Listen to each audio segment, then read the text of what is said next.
करावे।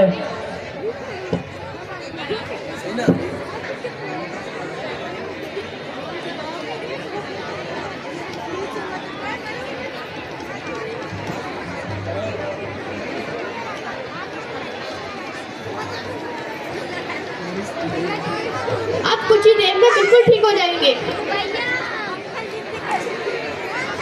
डॉक्टर साहब ने मुझे बचा लिया, मिला है मुझे डॉक्टर साहब से। डॉक्टर साहब नहीं, डॉक्टर मैडम बोलो। डॉक्टर मैडम, उन्होंने ही आपको जीवन दान दिया है, वो आ गई। डॉक्टर मैडम मिल लो। डॉक्टर मैडम आपका बहुत बहुत धन्यवाद। मैं गरीब भला आपको क्या दे सकता हूँ? वचन वचन वचन चाहिए मुझे कि कभी ये नहीं कहोगे कि लड़कियां कुछ नहीं कर सकती। ये कैसा वचन? अरे श्यामलाल, तुमने पहचाना नहीं, ये तुम्हारी बेटी आनंदी है। आनंदी? मेरी बेटी आनंदी डॉक्टर?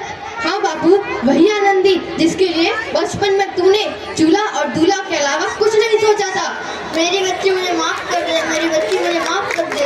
हाँ बाबू, वही आनंदी जिसके बचपन में ही हाथ पीले करके उसकी सारी जिंदगी काली कर देना चाहते थे। मेरी बेटी मुझे माफ कर दे, मेरी बेटी मुझे माफ कर दे। नहीं बाबू, मैंने तेरा एहसान चुकाया है जो तूने मुझ पर बचपन में किया था।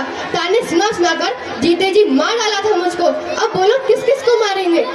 उपकार मानता हूँ मैं तुझ जैसी बेटी का, जिसने मुझसे सारी कुछ ना मांगा तो सिर्फ बराबरी का दर्जा मांगा, वरना सच है कि मैं तेरी नानी के लायक नहीं। मेरी बच्ची मुझे माफ कर दो। अपने बापू को जब माफ नहीं करोगी आनंदी, माफ कर दो। अगर सुबह का दूल्हा शाम को घर आया है तो उसे दूल्हा नहीं कहते।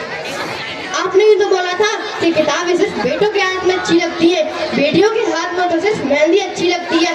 बेटी और बेटों में फर्क करना आंखों में फर्क करने के समान है। एक का पढ़ना तो एक का ना पढ़ना सामाजिक अंधकार है बाबू, सामाजिक अंधकार। मेरी बच्ची मुझे माफ कर दे, मेरी बच्ची मुझे माफ कर दे। हाँ बाबू, मैंने तुम्हें माफ किया।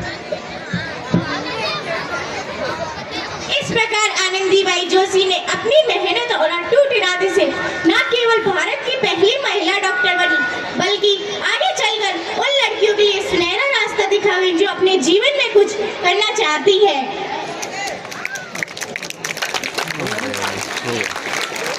सर्वधर्म में सबसे ऊपर नारी है, ये बेचारी नहीं राजकुमारी है।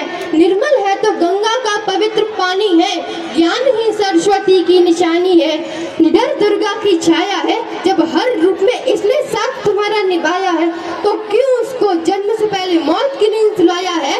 तो क्यों उसको जन्म से पहले मौत की नींद सुलाया है? कन्या भ्रूण हत्या का सबसे बड़ा पाप है, बिना कन्या के ये धरती भी श्राप है। सबसे बड़ा दान कन्यादान है। मेरा उन लोगों से कहना है जो लड़कियों को नहीं पढ़ाते। मैं उन लोगों से पूछती हूँ, आप अपनी बहन बीवी के लिए लेडीज डॉक्टर ही क्यों ढूंढते हैं? अगर हमारे देश में लड़कियां शिक्षित नहीं होंगी तो डॉक्टर और शिक्षक कैसे बन पाएंगी? और यकीन मानिए, जो महिला बेलन चला सकती है वो सरकार भी चला सकती है। और उदाहरण आप सभी के सामने है। हमारे देश की राष्ट्रपति श्रीमती द्रौपदी मुर्मू जी, वह भी तो एक महिला है, वह भी तो किसी की बेटी है।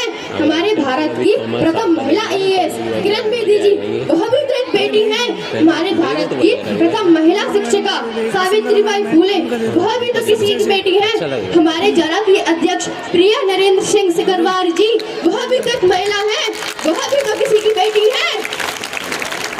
मेरा आप लोगों से हाथ जोड़कर विनम्र निवेदन है कि अपनी बेटियों को पढ़ा लिखाकर उन्हें अपने पैरों पर खड़ा करें, जिससे भविष्य में आगे जाकर वह किसी पर निर्भर नहीं रहेंगी। बेटी हो तो क्या हुआ, रोटी बनाने से लेकर रोटी कमाने तक का हुनर और हौसला दोनों रखती हूँ। बेटियों को बेटा बना लो, इतिहास छू लेंगी। बेटियों को बेटा बना लो, इतिहास छू लेंगी। करो विश्वास बेटी पर तो विश्वास छू लेंगी। कभी बेटी को नजरअंदाज मत करना, कभी बेटी को नजरअंदाज मत करना। जरा सा पंख दे दो तो आसमान छू लेंगी, जरा सा पंख दे दो तो आसमान छू लेंगी। जय हिंद, जय भारत। बहुत सुंदर।